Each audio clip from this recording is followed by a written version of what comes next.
Hey folks, if you're interested in supporting the show, please do follow Cody on Instagram at CutthroatCody. Follow the link in the bio and make a bid on any number of items that he's put up for sale. All money goes towards the Cutthroat Cody Rehab Fund. Now, on with the show.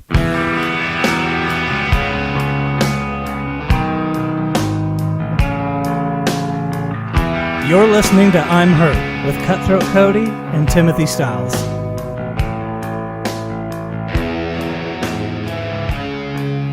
You always support... Wait a minute, hold on. You said before we started recording that you're a firm believer in supporting the little guy. Absolutely. Or the small business. Yes, indeed. What if they make a terrible product? Well, then I wouldn't necessarily recommend it. Necessarily. That's like wrestling with necessary. Jesus Christ. But no, I wouldn't recommend it. But there are some people that, they put out good stuff, I'm just making sure, because I hate, as some sort of member of the Las Vegas music community, when people always say support your local music scene. I'm like, well, what if half of it sucks? And by the way, more than half of it sucks. Of course. I am not interested in supporting something or anybody or anything based on their geographical location to me. That makes me selfish. I don't care. I have too little time in my life to spend on terrible product, trash, garbage, whatever you want to call it. Of course, and I agree with you, but... Now, if you're local and you make the hottest rock and roll that's ever graced God's green earth, then watch out, I'll buy 2 albums. Well, and so, real quick, this is a good way to actually start this off. So I'm drinking a Love Lady pineapple sour from Love Lady Brewery. That sounds awful. I actually fancy it rather much so, and Love Lady Brewery. It's from a local brewery. It's from a local brewery. I actually grew up with Molly Lovelady, who is, I believe, the niece of the owner. Okay. And they make their own microbrew, and it's really good stuff. Okay. Well, by all means. First of all, hello everyone. I'm Timothy Styles. With me is Cutthroat Cody. Hello. Don't be afraid to get closer to the microphone. Hello. Sorry, we were just having a conversation when we hit record, and we decided to carry it on into the intro of the show.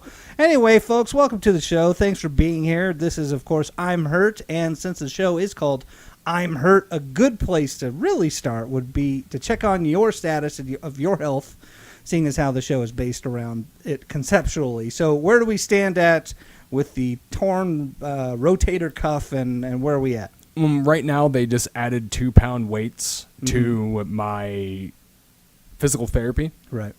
So, I mean, I'm still in the early stages of it. This is week 2. So I'm thankful, that, or I'm hopeful, I should say, that things are going to turn around rather quickly. So, folks, if you're wondering how much 2 pounds is, that's half a baby.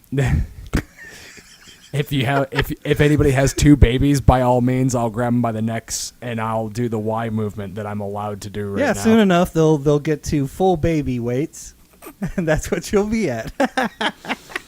But no, I mean, I'm feeling good. I'm feeling healthy. Okay. Aside from people trying to kill me while driving, right?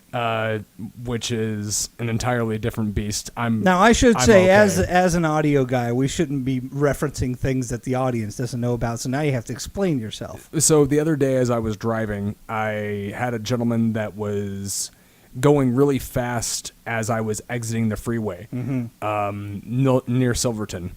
And I inadvertently cut him off, not to fault of my own. I didn't realize that he was there until he was going 90 up my ass. Right. And then eventually he had to go into the lane I was exiting. Then he slammed his brakes on, that way he could follow me. And he pulled up next to me and was demanding that I rolled my window down. Right. To which at that point I ended up telling him, no, go fuck yourself. And then he followed me for a couple lights, and then I had to lose him. So... Wow, lost him. Yeah. It was actually high speed chase style. I cut across 4 lanes of traffic, just to avoid a situation with this guy. You are a heel. What a coward. Oh, absolutely. Chicken shit heel for the win. You should have pulled over and begged off. Oh, please, sir. And then thumb him in the eye, right? That's right. And then strut off. That's exactly what I would have done. Thumb in the eye and then just start scooting out. Woo! Fingers pointing. Well, next time I decide to get into an altercation, I'll let you know. Give me a call and I'll walk you through Buddy Roberts' entire, moveset. Absolutely. But you live to fight another day, or at least live to drive away another day. Right. I mean, it's one of those things. I've dealt with plenty of people like that in my life. It ain't worth it. Right. Just get away from them as safely as you can. I didn't necessarily do it safely. Right. But I did it dramatically enough for him to probably know not to follow. I'm a hothead, obviously, and whenever I get in those altercations, I try to turn the other cheek and play the nice guy in the role, and hopefully the person gets a better head and cools off. But if pressed upon, that's when the sociopath of me comes out. Oh, and that's something, too, that, every situation is different. Road rage is something that I have found you'll have a very hard time de-escalating it. Right. I found that very difficult. Bar fights are another one. If somebody is, especially when there's alcohol involved. Yeah. I mean, they're not. A lot of people I know who drink, they turn off their ears and turn on the mouth. Absolutely. So they're done listening, and it's all about action after that. And that's the thing too, is that I was actually talking about this with my girlfriend last night. Is that you have a lot of people that, they may be having a bad day. They may have some other underlining issue. There might be something happening. But with that being said, is my main goal is to walk away. Sure. I have to walk away. There have been situations to where I have not been able to walk away. And when I can't walk away, I have to do whatever I can in that situation to walk away. So it's really important, especially in situations like bar fights or road rage or stuff like that. Just get the fuck away from the person, man. Yeah. Just get away from them. Yep. Life lessons from Cutthroat Cody. Now, just happy to be here. Cody, turn up channel 2 there. Just a touch. Nope. There. Turn it up. That's your own microphone. I want you to speak a little bit louder. Feeling a little bit better there? Yeah, thank you. Yeah, thank you. Now, what I was going to ask is, because this show is based on your health, oftentimes what wrestlers will do, this shouldn't be news to you or any other wrestler who happens to be listening, sometimes they have an injury and they take that time to not only rehab that injury, but maybe have rehab or surgery on other things that they've had problems with. I think you know where I'm going with this. I can see, yes. And you and I have been speaking, obviously, over the past 2 weeks, and you let me know that, well, since I'm injured, there's another procedure that I needed to have done that has intrigued me that you did this willingly. Please speak to the people and tell them what you've done to yourself. I mean, not with a pair of scissors. You had a doctor, I'm sure, doing it. Of course. I am neutered, man. I am... Have you ever seen... What's the surgery called? It's a bisectomy. Yeah, that. Have you ever seen the movie Orgasmo? Oh, yeah. Oh, yeah. Neutered man. Wait, yeah, man. Was there a neutered man? There was a neutered man in that movie. I don't remember that. Yeah, that was like the main villain, and then... oh, no, that was Jizzmaster Zero. Jizzmaster Zero was Ron Jeremy. Was the comedy fodder, but the actual villain... Oh, neutered. Yeah, no. Yeah, I get it now. Yeah. And sorry, all I could think about was Sancho. Yeah. Who was the namesake of my one of my 3 Lucha Libre alter egos, depending on what mask I have on. Sancho Supreme. Sancho Supreme. Yeah, because when you put a little whipped cream or sour cream on there, Supreme. Absolutely.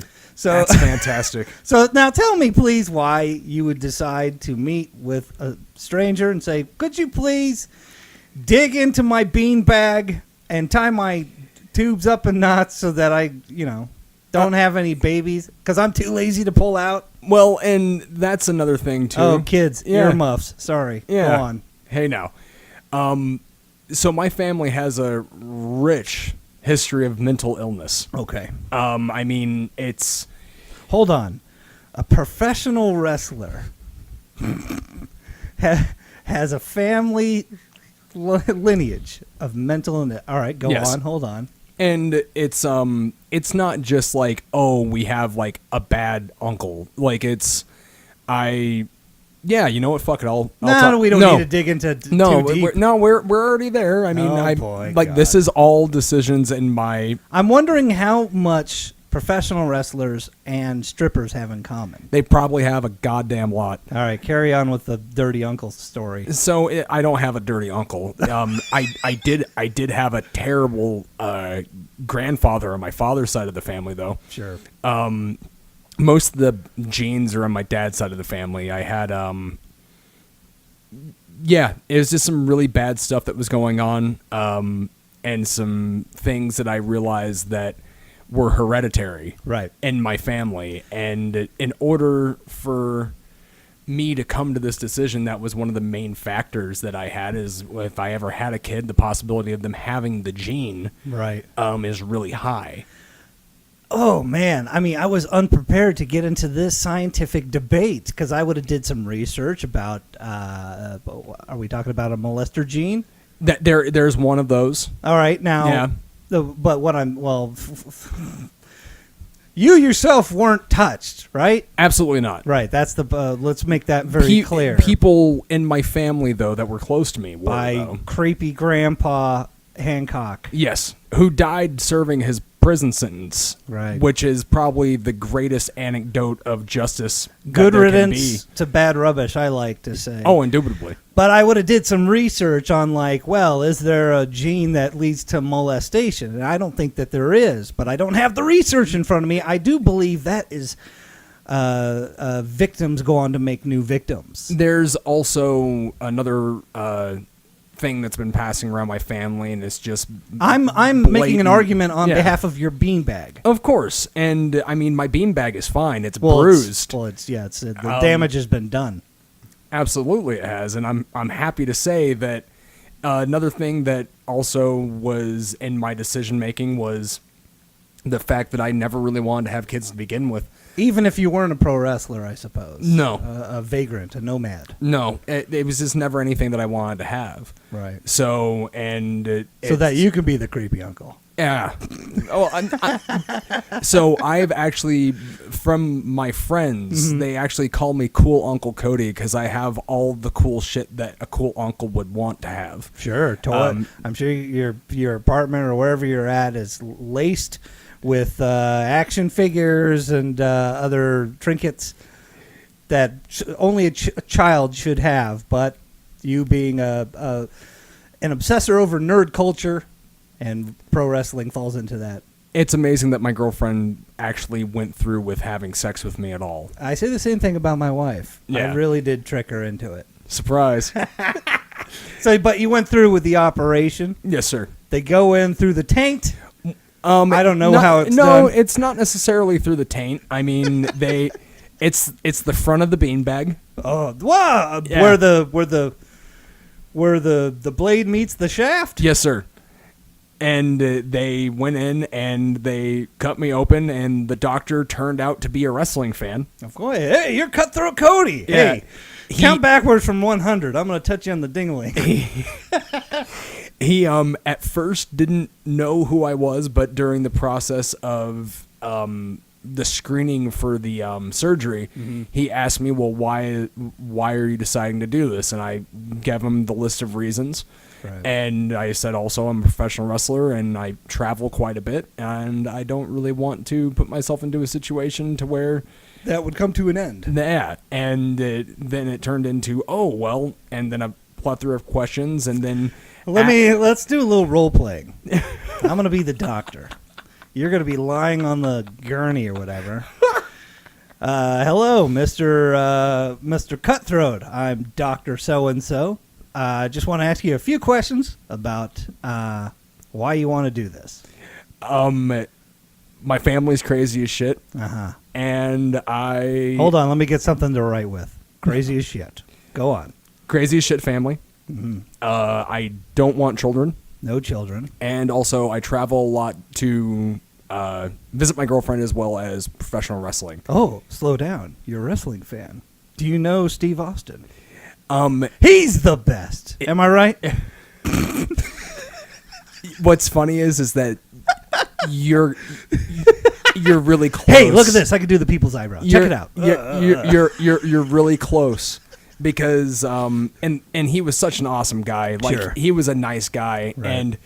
but it was he was definitely trying to talk to me throughout the procedure because it keeps you distracted while they're shooting Novocaine into your nutsack in 5 different areas. Oh, no.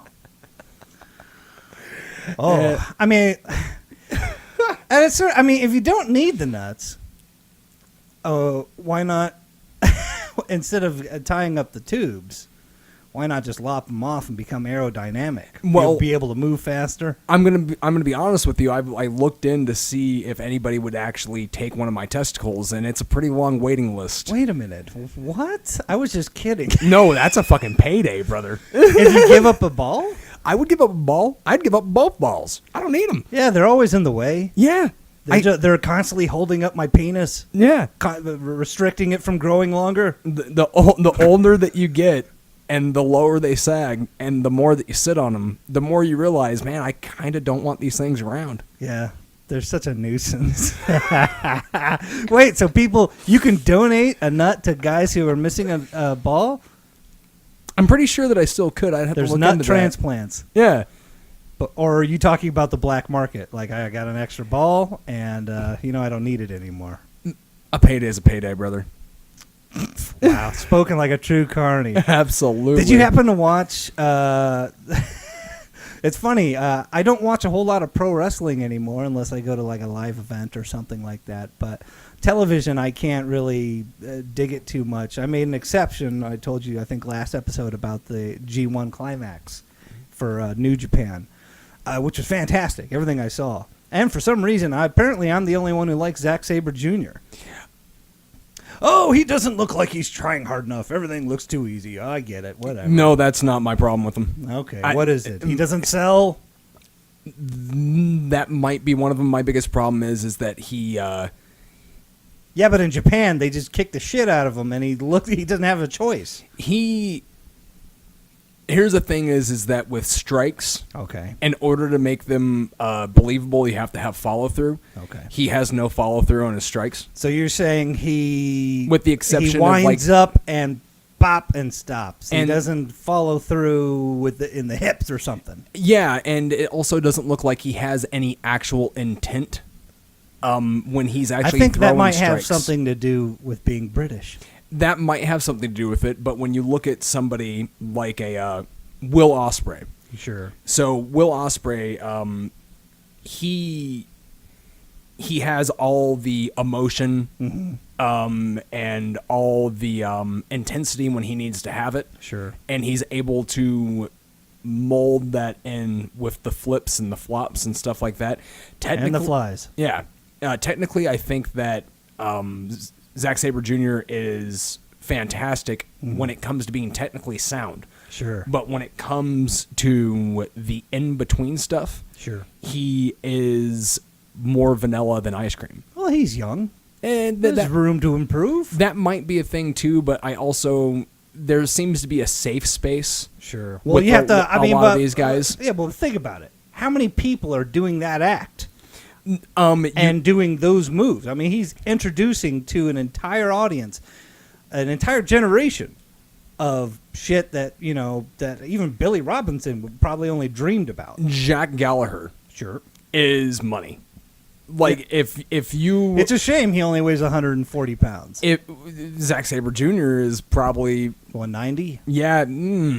that's being generous. I don't know. He'll That- bulk up. Eat Yeah, enough fish and rice over there. for myself, I would rather take a Jack Gallagher over a Zack Sabre Jr.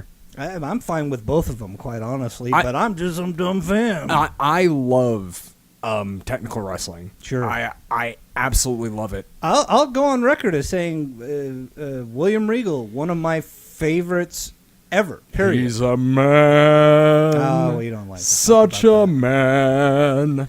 poor guy does that just because he needs the money for a few months. And I think it only went for about 3 weeks. I actually have one of the T-shirts. It's a bootleg shirt, but that has him with the man's man stuff, with the hard hat on and right, all that jazz. Sit and behest a tractor. Right. I mean, I love terrible things, man. Terrible stuff to me is fantastic.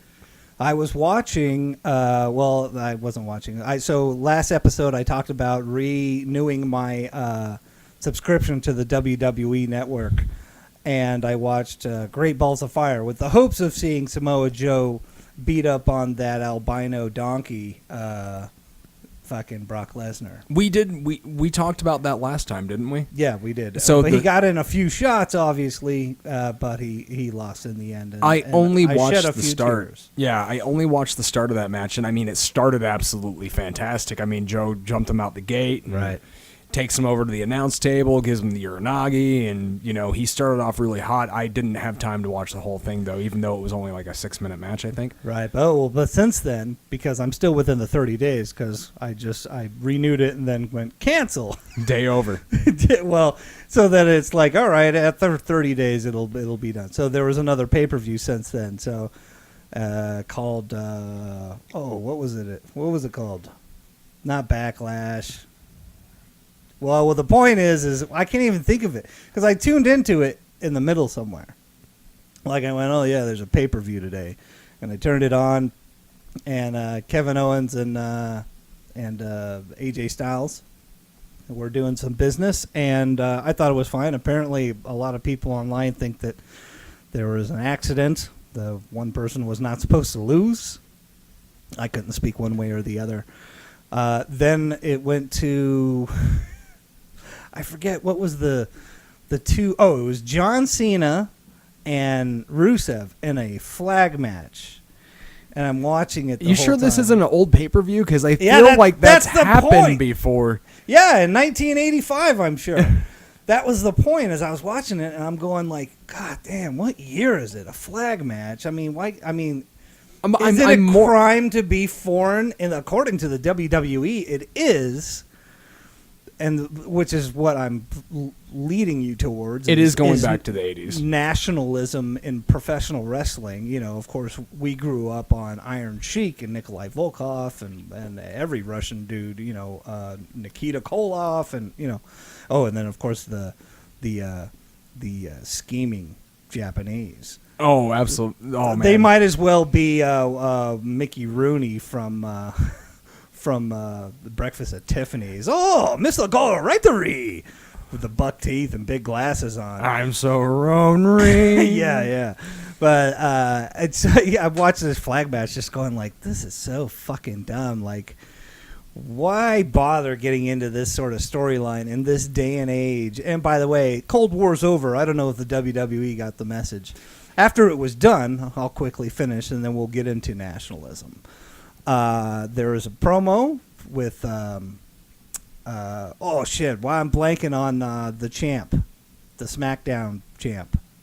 I guess it's the WWE champ. Is it still Ambrose? No, the Indian guy who's from Canada. Oh yeah, Muhammad Hassan. No. What the fuck? I'm the worst wrestling fan in the world. My God, I'll say Tiger Jet Singh. That's him. But he's backstage doing curls. Please think about it, or get on your phone and Google. Oh my or God! Something. For God's sake, this is embarrassing. This is embarrassing. Well, but what does that say about us? That this guy's so forgettable that we don't even know his name, and I know his name. We talked about him not too long ago, and Jinder Mahal, man. Jinder Mahal. Jesus Christ. Oh, man. Just so people know, he didn't make it to his phone. It did come off the dump. Thank you. Jinder Mahal's backstage. He's doing some curls to get his already disgustingly vascular physique a little bit more pumped up, and in walk the Singh brothers, and hey, Maharaja, everything's so great, or whatever. And I'm just watching this going, oh my God, this is ridiculous. The foreign shit, all the fucking it's like being a fucking time machine. Yeah, for real. And it was so bad though that obviously the Punjabi prison match was supposed to be next. Now, I've never seen one. I've heard, the ones in the past. There's only been a couple, I think, but it was made for the Great Khali, and through some sort of goof, he wasn't even involved in the first one. But the point is they were dumb, and of course, I was like, I'm not subjecting myself to this dumb shit. So I turned it off before I could even get to it. Go on. Here's what I'll say about that is that for a live crowd, it's terrible. But when they have cameras that are inside, they're able to pick up action. You're familiar with Combat Zone Wrestling? The worst promotion ever. I will disagree. I would beg to differ. They're the shits. Fuck that. They are the worst. I know people that work for CZW, man. Come on. What? Good for you. This does not reflect the opinions of Cutthroat Cody. Not at all. CZW was the shits. I love deathmatch wrestling. I don't know where they're at now. I liked it too when it was in vogue, when people realized that Cactus Jack was the king of the death match. Yeah. But very quickly you realize, like, this is kind of gross. Well, I do there was a point in time where it went overboard. And I watched a fucking documentary made by Vox very recently on their deathmatch tournaments. And some of the shit I saw was so disgusting. It was like, and then to be, not only were the people involved in it fucking cretins as far as I'm concerned, the fucking fans that were into it just fucking grossed me out. Like, these backwoods hill people are fucking gross. So I guess you can count yourself among them. But there is some shit in that. I did grow up in trailer parks, so I cannot unsee. Some big fat idiot wearing, none of them are wearing fucking wrestling gear. They're just, some jeans. Well, it'd get ruined. Oh, yeah, God forbid. But fucking some big fat guy with a bald head had some sort of thing pounded into the top side of his skull. And in this documentary, they're showing, a group of people try to remove it from him, and I don't even want to go in it because it's just disgusting. The point is I shall declare here and forevermore, CZW is the shits. Every time you watch an episode of Botchamania, it takes up one half of it because it's garbage. The only time there's an exception was when they had that Ring of Honor feud between the two, and there was a little crossover. That I'll make an exception for. The reason why I brought up CZW, and let me clarify too, that's definitely your opinion. Fair enough. I agree with it to an extent, but I do like Combat Zone Wrestling because of two things. All right. Tournament of Death is not one of those things. I'll assume the Bloodlust is one. Cage of Death. Okay. And the reason why I like Cage of Death is that it's their yearly pay-per-view. Mm-hmm. It's normally in December, I believe. And every year they construct a different type of cage that has different types of hazardous things into it. Sure. And that captures my imagination. And some of the stuff that happens on those cards is absolutely spectacular. Sure. And also the Best of the Best tournament, which is it was essentially their junior heavyweight tournament that was made to kind of rival the Super 8 tournament, as well as the Sweet Science 16 from IWA Mid-South, which later became the Ted Petty Invitational. And if you go back to, I'd say, 2002 to 2005, the cream of the indie crop was on all of these shows. Right. So, I was watching CZW at a time where Chris Hero, Claudio Castagnoli, right, Kevin Steen, El Generico, Sami Zayn, John Moxley, all these guys. Oh God, I remember John Moxley supposedly has a table saw taken to his head It was ridiculous. Yeah, and he gave up the fact that it was completely fake. Of course it is. Who would survive it? All I know is that I've gone through great lengths to mutilate myself. Yeah. And if I made something look so good, I wouldn't fucking sell it. Like I wouldn't sell it up the river by saying, "Oh yeah, it was all fake." Well, I get, because I think I know what you're talking about. I saw some video of him, talking about it years ago, sitting on his couch wherever the shanty he was living in at the time, where he was like, "It's absurd. Who would be able to take a table saw to the forehead where blood is pouring out?" Well, it could have been John Moxley if he wouldn't have fucking given up the gag. What do you mean? Because if he would have actually protected the fact there's that nothing that wasn't to protect, because it's the most unrealistic thing ever. That's not true, because you have guys like Ian Rotten who would let people actually fillet their heads open with a pair of scissors. Yeah, he's the shits too. Fuck him. So, I think he's dead too. Yep. Godspeed. Godspeed. Nice knowing you. He's up in heaven having those Thailand glass knuckled matches. Taipei death match. So, but that's the thing is that we were talking the first episode. We talked about the magician's biggest secrets revealed. I understand, but this is the equivalent of a magician. I don't know. Some of the most ridiculous. It's not believable in any way. It looked real, and people thought it was real. This is where you and I will, a line in the sand is drawn. Right. If you're going to do something that's so unreal that it breaks kayfabe in itself, then it shouldn't be done. I agree with that to an extent, but they pulled that one off. To a bunch of hill people. Yeah. They pulled that one off, and he gave it away, and it's one of those things. I don't know that he really gave it. The guy had a table saw, but it had like a buffer on it. Like it didn't have the blade; it had a buffer on it. So, of course, he was already bleeding from the head, and all this thing did was splatter his blood around.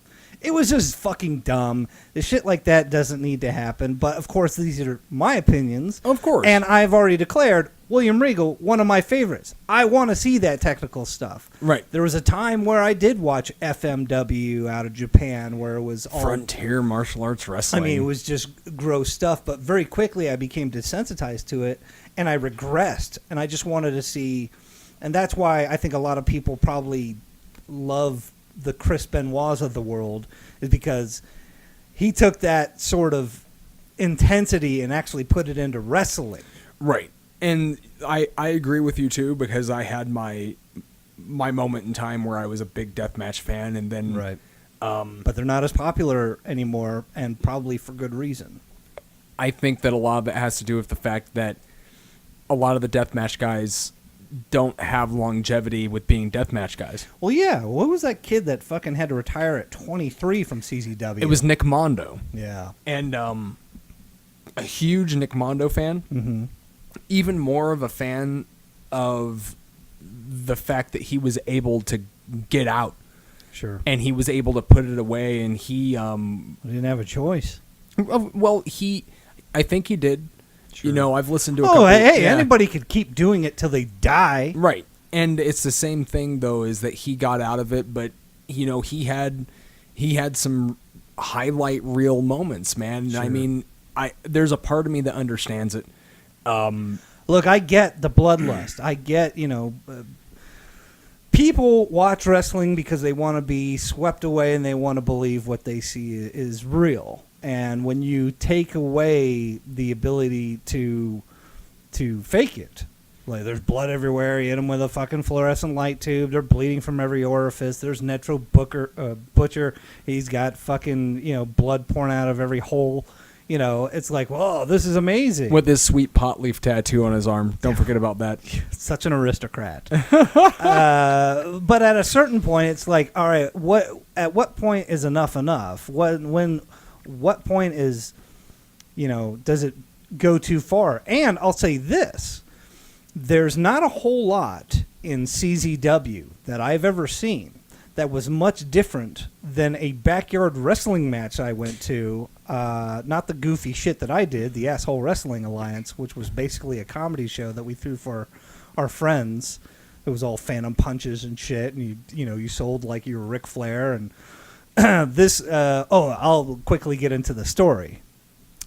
I went to I think it was like a SmackDown or something. This is like in 2001 or 2002, somewhere around there. And then you get back to your car, and of course there's the flyer on the window. Hey, Moon Pie Wrestling! Like, me and my buddy were like, well, this is, height of the Attitude Era, or at least the peak of it. And it's like, let's go check this shit out. Go to it. It's the worst shit I've ever seen. Just a bunch of kids in their backyards essentially killing themselves for a bunch of strangers and some of their friends. I knew people in Moon Pie, too. So. I'm sure you did. Everyone has to start somewhere, but some of the stuff was so fucking ridiculous. Like, there were glass tubes there. Some guy attempted to do a moonsault off of a ladder. Failed. Accordioned himself the wrong way. Jesus. I mean, it was so dumb. But it's shit like that where I go, and maybe I'm an adult now. When I'm younger, yeah, let's watch these fucking dumb shits beat the shit out of each other for nothing. And here's the thing, too, is that I've found... Get a little closer. Yeah, I found that I feel that it's self-glorified mutilation. It is. Because I've met freak show performers that they'll let people staple dollar bills to them. Sure. And it's really no different than when they do that spot in deathmatch wrestling. You know, like you're doing it for shock and you're doing it for awe. There's definitely a shock value to that. But what happens is that when that becomes all you got, your shtick, yeah, all you got ain't gonna take you very far. Sure. And and everyone knows that's ever seen me wrestle, I can go to that place. But it's not all that you do, which is why we're friends. Right. Trust me, if you were one of those dudes, we wouldn't be hanging out. Right. And I pick and choose when to do that. Sure. Well, it's smart. It's an exclamation point at the end of a paragraph. Correct. Right?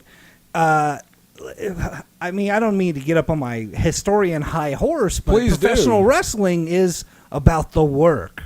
Let's work the audience. Yes or no?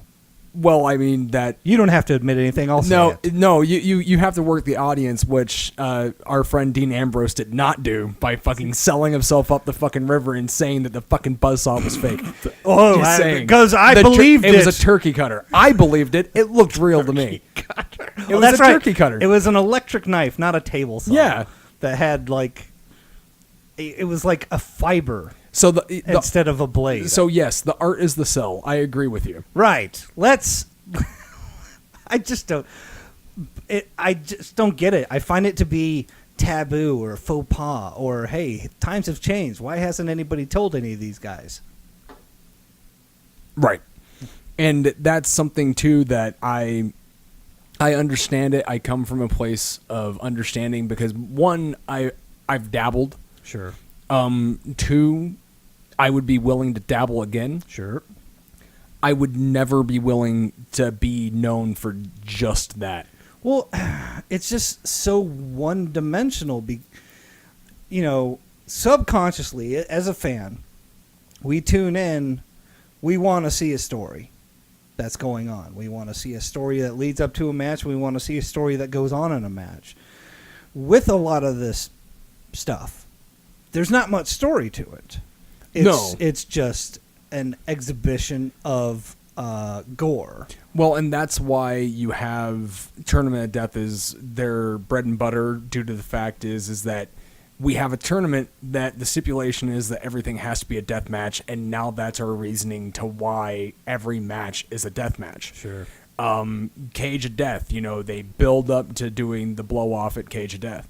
And I agree with the storytelling aspect of, hey, I had a fantastic story with Funny Bone. Like the chase that we had for the No Limits title, capped off in one of the most violent matches that I've ever had. Before that, it was the street fight with Whirlwind Gentleman against myself and Big Duke, and that was in 2014, and it's the same thing. Big Duke. Big Duke. I think that he just wants to be called Duke now.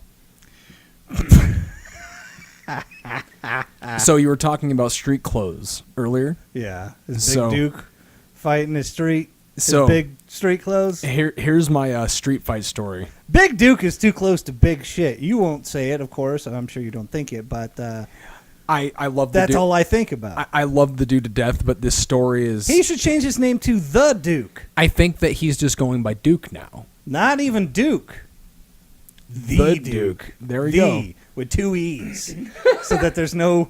like a good band will do. They'll spell their name The Swank Bastards. It's not The Swank Bastards. 2 E's in the front. So, I get to Samstown, and it's the last show for Future Stars of Wrestling of the year. Me and Duke are blowing off with Whirlwind Gentleman in a street fight for the FSW tag titles. And explain a blow-off. Blow-off Not is... to me, but to the right, people. to the people, a blow-off is the end of a feud.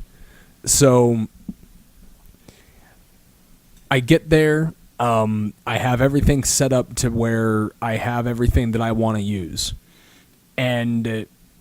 It's a street fight. yes, so... And the rules of a street fight are... There's no rules. Except for that there... So what is the ref... His only job... Is to count 1, 2, 3. But pinfalls don't count anywhere. There's too many different kinds of matches. Yeah, there is a lot, but... I love it. We're going to have a street fight. Oh, did you ever see this on WWE where they have like a poll? Like, folks, cast your vote. Tonight, there's either going to be a street fight, a no-holds-barred match, or, and something it's all the same It's match. all the same thing? Like, well, Yeah. how dumb do you think I am? That's absolutely... like, there's... So you got all your gimmicks. You're at Sam's Town. You're going to Yeah. be a street fight with the Duke. And he's my tag partner, and we're going up against the Whirlwind Gentleman. Oh, right. And we're... Jack Manley, a man who demands respect. Jack Manley is the fucking shit. Yeah. Remy Marcel is also the fucking shit. And Why is he turning into Randy Savage? Yeah. Oh, is that something that has been said and it's not nice to say? I don't think that that's it. I'm sorry. He looks very tan, pulls the hair back tight and slicked down with the beard. He looks like latter day Savage. He has the hookup at a tanning place, from what I hear. Sure. Support the little guy Ryokan on West Charleston. But the point I was making is he looks like a tough bruiser when he's not in Afro mode. yes, absolutely, and he does a great job at that. Yeah. Well, so they're in street clothes. Oh, by the way, let me know if I'm ever being disrespectful, and I'll pick and choose if I want to carry forward or not. I would never disrespect Remy Marcel. Of course, and He's one of the good ones. I stuck up for CZW, and you said no, and that's okay. Yeah, but fuck them. That's my stance on that. And you're your own person, and I happen to like CZW. So the other thing, so we're getting back to the street fight. So Yeah. Remy and Jack are in street clothes. I'm in street clothes.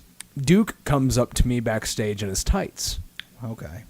And he is like, "What are you doing?" You didn't clue him in. Hey, you're gonna mess up your shit. I was kind of thinking that the fact that you would be in a street fight would clue you in. Right. That's... I don't think it was always. It's something that didn't even occur to me till years and years and years in, that I didn't recognize. Like, oh, that's why Dusty Rhodes is just wearing jeans and his fucking shit kickers. It's supposed to be a come as you are Right. brawl. It did not occur to me though till years later. So maybe Big Duke is a little young and a little wet behind the ears, and it didn't occur to him. He was very upset about it, regardless of... Did he not bring? He didn't. Wow. He ended And he up... probably showed up in sweatpants and flip flops, and he can't get into that. I mean, if that's what you're wearing on the street, I mean, you might as well fight in it, right? Oh, that would be funny. If a guy came out, he had to announce to the crowd, "Yeah, I know I look stupid, Yeah. but I did not know that the rules of the match were going to be this. So I got my fucking wooden flip-flops on." So he asked me to put my gear back on. Oh. And I told him I didn't even bring my gear because I don't want to get it ruined because I'm bringing barbed wire into this match. Right. There's no way that I'm going to fucking ruin a set of $200 gear Right. for a night. Unless he's got $200 to spare. Right. Okay. So he ended up finding a pair of basketball shorts and it was fine. But Where do you find basketball shorts at Sam's Town? there was a Walmart next door. I think he either had them in his bag or he had his girlfriend go to Walmart for him. Wow. His girlfriend at the time, yeah. What a hero. She saved the day. Thank, I'm not putting on my gear. Yeah, what are you, nuts? thank you, Nikki Wallerstein. We all appreciate you very much. But no, and it's one of those things, like, I get the aspect of wanting to do something that is going to cause shock and awe. I get the idea behind all that. You have to save it for when it matters, though. But that's where we agree. Right. I understand shock and awe, but an entire tournament, there is no more shock and awe. It's just gore. Right. And I don't even watch gory movies. That's my preference. Now, I know that it's a genre that does quite well. I fucking love blood. I know that you do. Oh, I love blood. Hey, I love blood too. But if you do it all the time, it doesn't mean anything. Correct. And that's why I always tried to think really hard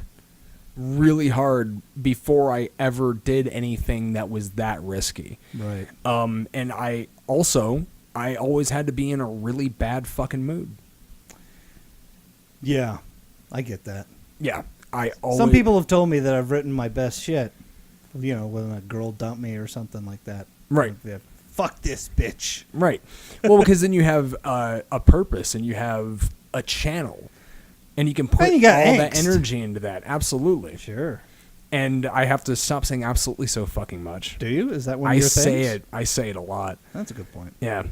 But as far as that goes, man, I mean, Combat Zone Wrestling, Cage of Death, we all were talking about Punjabi Prison. For the live crowd, Cage of Death, I'm sure, is spectacular. Mm-hmm. But you can only see so much through the cage. Right. As opposed to if you see it from Smart Mark Video. Mm-hmm. They have the camera guys in there. They got the best angles. They're really putting everything together. Like, I hear even on the broadcast that Punjabi Prison was not good. Well, I'm sure it wasn't, but it looks spectacular from the outside. Sure. But when you actually can't see anything through it, mm-hmm. It took us a long time to wrap back around to this. This is great. Yeah, man. We filled up the show. Absolutely we did. But so we'll call it the Punjabi Prison episode. I mean, just from a marketing point of view, Poon is right in the name. Poon. The Poontang Prison Match. Poon. Don't say it so erotically. It sounds seductive. Don't use your pillow voice with me. My clothes will start shooting off. My lady ain't gonna be back till October, man. I gotta talk to somebody. No, stop. I'm okay. I can't do anything right now with my balls anyway. What is new in the world of pro wrestling for you? Since you're on hiatus, it's probably nothing but games for you because you're not watching WWE and the tournament or the G1 Climax is over. I did catch AJ Styles and Chad Gable from a SmackDown. Mm-hmm. Nick Bugatti is my roommate. And he's like, yo, you need to watch this match. It was a really good match. Yeah. And fantasy booking and all that other stuff, I really don't want to dive into that realm because, honestly, everyone else does that. That's not my place to do it. I will mention one thing, though. Mm-hmm. If you watch that match, Chad Gable wrestles as an underdog Kurt Angle. Sure. And he does it so well that it makes me think it's a shame that he's not involved with this Kurt Angle storyline of Jason Jordan being his son. Folks, you couldn't see it, but I just rolled my eyes at the mere very hard mention of that whole storyline. I mean, that's another thing. It's hard for me to watch when the big thing, we're going to have a big reveal this week, and it's Jason Jordan, the boring guy from American Alpha, is Kurt Angle's son. The boring guy who used to be super exciting. And that's the thing is for me, splitting up the tag team seemed kind of weird. Well, they floundered. I mean, they really wasted that. I really thought when NXT, when they were really pushing tag teams for a minute, you can kind of tell they go through phases where it's like, okay, we need a crop of chicks, so they bump up chicks to be the kind of the, right underneath the main event, or now we need a bunch of tag teams, they had American Alpha have a couple of hot matches with my favorite, the Revival. I know there's a fuck the Revival thing going on. I'm not in that at all. They're good. They're fucking rad. Yeah. Revival puts them over a couple times. They go up, and then of course they moved on to Ciampa and Gargano, and made them look like $1 million. They had great matches. But all three of those teams collectively did.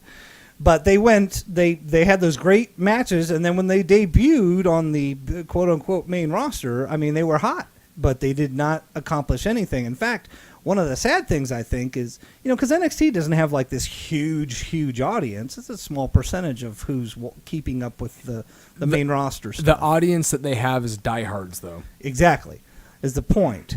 But their big gimmick was, the Ready, Willing, and Gable hand towel deal. It started off as a joke, got them over with those hardcores. Well, when they came up to the main roster, they offered nothing new to the table. I think a lot of it has to do with these guys because they're bred there. They train there forever. They're so thankful that they're there that they never step up and go, I got some ideas to do this, that. They just get told, like, you're going to do this, and they go, all right, whatever. And they end up just fucking not really accomplishing much of anything. Well, there's you also notice that? There's also a possibility that their ideas might be shit. Well, that's a very realistic thing, too. Although I have a feeling, I mean, part of what got them over early was Chad Gable, was interesting from a wrestling point of view, and he had personality. Right. The problem with Jordan is he didn't have any personality. He could wrestle just fine. Right. Kind of generic, quite honestly. Which in that grouping, you have somebody that takes care of the other guy. Right. Jordan was really good at fire, and Gable was really good at the fundamentals. Sure. And that's why tag teams have that dynamic. Sure. What's that hot tag for, anyway? Yeah, it's the Sean and Marty dynamic. Right. Or the Rock and Roll Express. Right. And that's going... And also, just let anybody know, if your boner is for tag team wrestling, go back and watch anything between the Heavenly Bodies and the Rock and Roll Express. Well, duh. And feel free to let go of a nut, because that stuff was great. Not the same way that Cody let go of a nut. Thank you. But done. Yeah, so I watched. I haven't been watching the shows because I can't sit through 3 hours. It's too long. Well, here's the thing, and I hate to make this show the Timothy Styles craps on pro wrestling for an hour show, but I try to talk about the shit that I like. But when you talk about modern stuff, I go, oh, here we go. But it appears that in their attempt to appeal to everyone, they got a little bit for everyone. That's fine. That's existed in wrestling forever. But it's so like, here, we got to get some of these indie guys so that some of these hardcores can appreciate it. But the problem is that really only takes up about 25 minutes of every episode out of 3 hours. Now, name one show where 15% of it was interesting and you continue to watch. None. And that's I don't mean show. I mean television show. I've had a really hard time with watching anything. It's not just wrestling. I have a hard time watching TV. I have a hard time watching movies. Well, that's because you've got your Fire Pro Wrestling World beta. Now available on the Steam Workshop Early Access. There you go. And that's... even before that, though, my girlfriend has literally caught me sitting in a chair and staring at a wall. What are you doing? I'm in your head. I'm saying I'm not doing anything. I'm blanking out. And she's like, "Oh, don't worry about it. You're meditating." I'm like, "Oh, hey, that's right. I'm meditating." Like, thanks for giving it a name. Really? Yeah.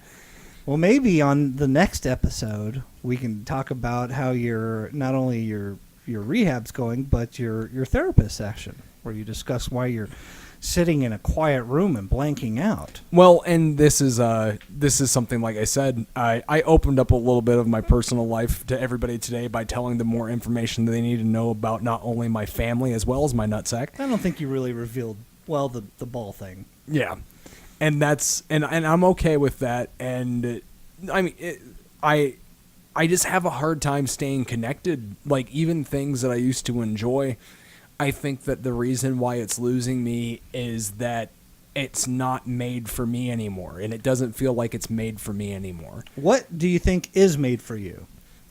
I have to make it myself. Okay. If I want something for me, I have to go out and I have to create it. Like, that's like with wrestling, that's my outlet for wrestling, is being able to wrestle. Right now, I can't do it. Right. And some of the guys will This has taken its place. Yeah, so some of the guys will come back to the house, Right. And they'll sit down and I'll talk to them. They're like, "Oh, we're just checking up on you," and stuff like that. And then I'll tell them, like, "Hey, what do you have that's on YouTube?" And then they'll tell me what they got. Mm-hmm. We watch it, I dissect it, and then I give them pointers. And if they decide to use that, by all means, feel free to. If not, doesn't really matter to me either way. Right. But, like, that's my way of being engaged. Sure. Well, what I'm saying, when people find themselves bored, around me, I'll suggest, hey, maybe you need a hobby. My hobby is definitely retro gaming. Okay. Refurbishing consoles, as you know, and stuff like that. And Right. I love listening to music, but honestly, if I want something that engages me, I have to go out and make it. Right. And that's You're a creative person. That's Right. good. That's a good thing to be.